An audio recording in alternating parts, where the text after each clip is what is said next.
Welcome friends, SIR special intensive revision বিশেষ নিবিড় সমীক্ষা। 2002 সালে পশ্চিমবঙ্গে প্রথমবার স্বচ্ছতার সঙ্গে ভোটার লিস্ট প্রকাশিত হয়েছিল। সেই নিবিড় সমীক্ষা আবার 2025 সালে হতে চলেছে।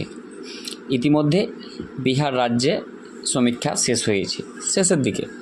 কিন্তু বিহারের দিকে দেখবেন, অনেকেই জানতে পারবেন 56 লক্ষ ভোটার সেখানে বাদ পড়েছে। কিন্তু 56 লক্ষর মধ্যে 20 লক্ষ ভোটার কেউ মৃত, কেউ ডবল নাম তুলে রেখেছে, কেউ অন্যত্র চলে গেছে। আর বাকি থাকে 36 লক্ষর মধ্যে অনেকে স্থান চেঞ্জ করেছে, কেউ পশ্চিমবঙ্গে চলে এসেছে, কেউ বিভিন্ন রাজ্যে গেছে। সেগুলো কিন্তু কাউকে বাদ দেওয়া হয়নি, সেইগুলো নিজস্ব ভোটার নিজেই বাদ পড়েছে। সেটা নিয়ে কোনো বিভ্রান্তি হবে না।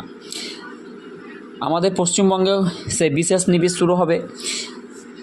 তো আগস্ট মাসে পশ্চিমবঙ্গের একটা বিশেষ শিবির শুরু হওয়ার আগে কিছু নিয়ম এর নোটিফিকেশন প্রেস হবে এবং কি কি কাগজ দেখাতে হবে সেই দিকে নজর দিতে হবে। বিহারে যে কাগজগুলো বা ডকুমেন্টসগুলো দেখাতে বলেছিল, সেইগুলো যে পশ্চিমবঙ্গে লাগবে সেটা নয়। পশ্চিমবঙ্গের ক্ষেত্রেও অন্য কিছু অ্যাড হতে পারে। তবে বিহারে